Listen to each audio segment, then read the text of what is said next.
क्या आपको पता है कि आप घर बैठे डायबिटीज़ या शुगर को ना सिर्फ कंट्रोल कर सकते हैं पर इससे छुटकारा भी पा सकते हैं? जी हाँ, बिल्कुल आपने सही सुना। आप घर बैठे शुगर से छुटकारा पा सकते हैं। और अगर आप इस बारे में और जानना चाहते हैं तो प्लीज़ वीडियो को एंड तक ज़रूर देखें। मेरा नाम डॉक्टर ज़ुल्करनैन अहमद है।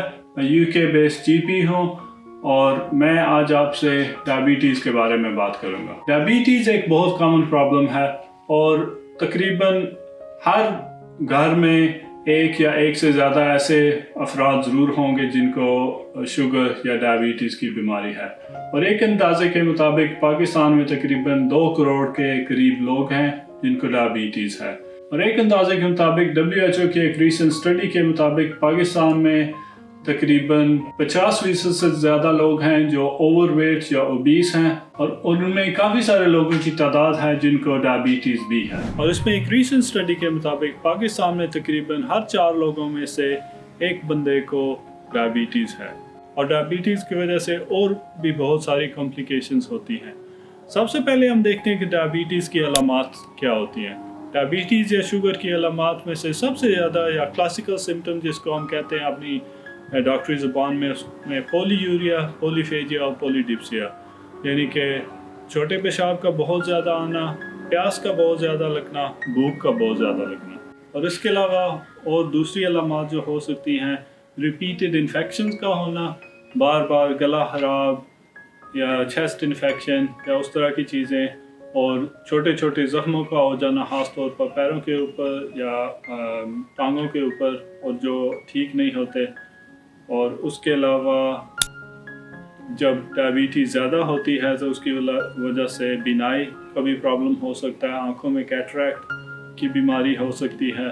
और इसके अलावा जब बहुत ज़्यादा बढ़ जाती है तो इसकी वास्कुलर कॉम्प्लिकेशन जिसको हम कहते हैं कि जो खून की जो गर्दिश है वो पाँव में और पाँव की जो है नसों में बहुत कम हो जाती है। उसकी वजह से बाज़ औक़ात हमें आपके पाँव को काटना भी पड़ सकता है।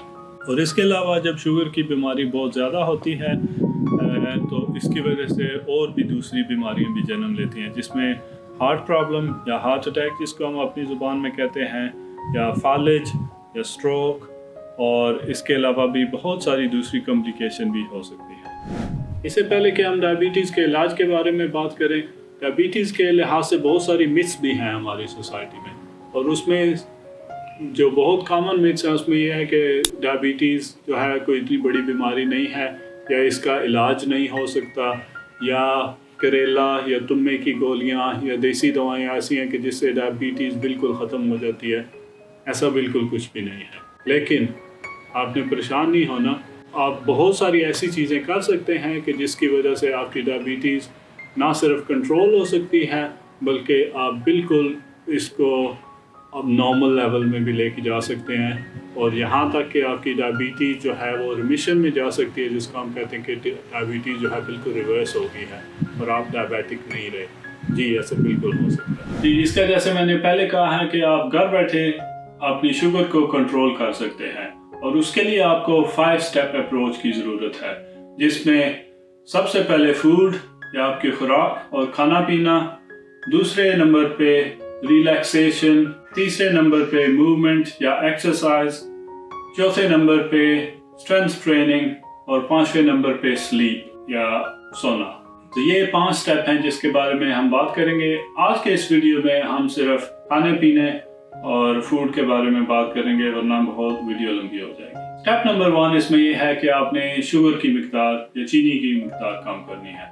स्टेप नंबर 2 इसमें यह है कि आपने ब्रेड, बिस्किट और आइसक्रीम और इस तरह की चीज़ें जो है वो उनको कम करना है। और स्टेप नंबर 3 जो है, सालन को किसी अच्छी किस्म के ऑयल में आपने बनाना है।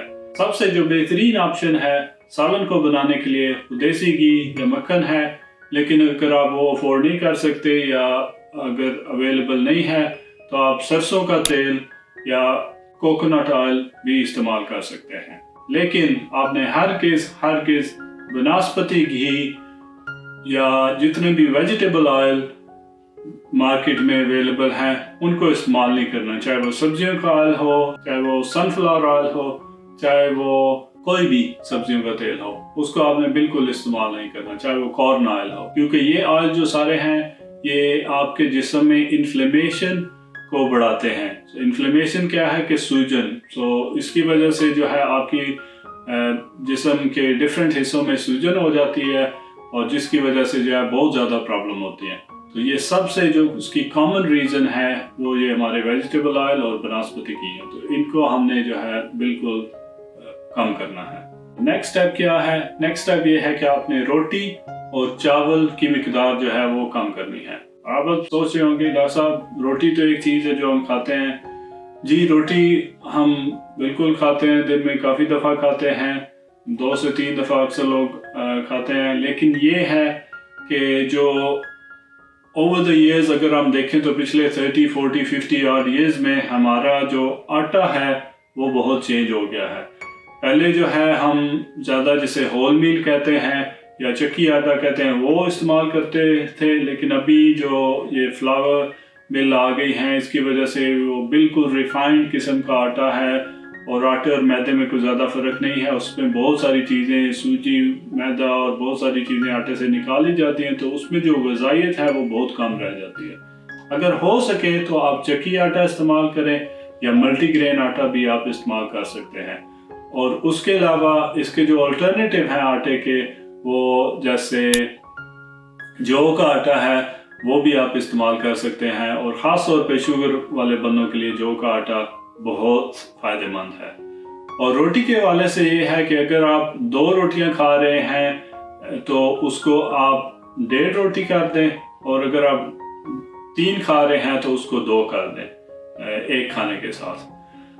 तो आस्ता आस्ता जो है इसको थोड़ी सी रिड्यूस करनी है आपने, और आस्ता आस्ता रोटी को कम करना है। और उसकी बजाय आप जो है साथ में सैलड वगैरह ले सकते हैं, और सैलड के ऊपर आप जो ऑलिव ऑयल है वो डाल सकते हैं, वो भी काफ़ी सेहत के लिए अच्छा होता है। इसके बाद जो नेक्स्ट स्टेप है जो बहुत ज़्यादा ज़रूरी है कि पानी का इस्तेमाल ज़्यादा करें, और खाना जो है दिन में 2 से 3 दफ़ा खाएं, इससे ज़्यादा नहीं। और खाने के दरमियान में अगर आप स्नैक वगैरह का इस्तेमाल करना चाहते हैं तो प्लीज़ प्लीज़ प्लीज़ कोई भी बेकरी आइटम जो है वो आप इस्तेमाल नहीं करें। आप इसमें फ्रूट का इस्तेमाल कर सकते हैं, लेकिन फ्रूट में भी ये है कि थोड़ा सा आपको एहतियात से काम लेना पड़ेगा, क्योंकि ऐसे फ्रूट जिसमें शुगर की मिकदार बहुत ज़्यादा है उनका इस्तेमाल कम करें, और जो फ्रूट जिसमें शुगर की मिकदार नहीं है वो आप इस्तेमाल कर सकते हैं। फॉर एग्ज़ाम्पल, मतलब मिसाल के तौर पे कीनू या माल्टा या केला है, या अभी आम का सीज़न आ रहा है, उसमें शुगर की मिकदार बहुत ज़्यादा होती है, तो उसका इस्तेमाल आपने कम से कम करना है। जबकि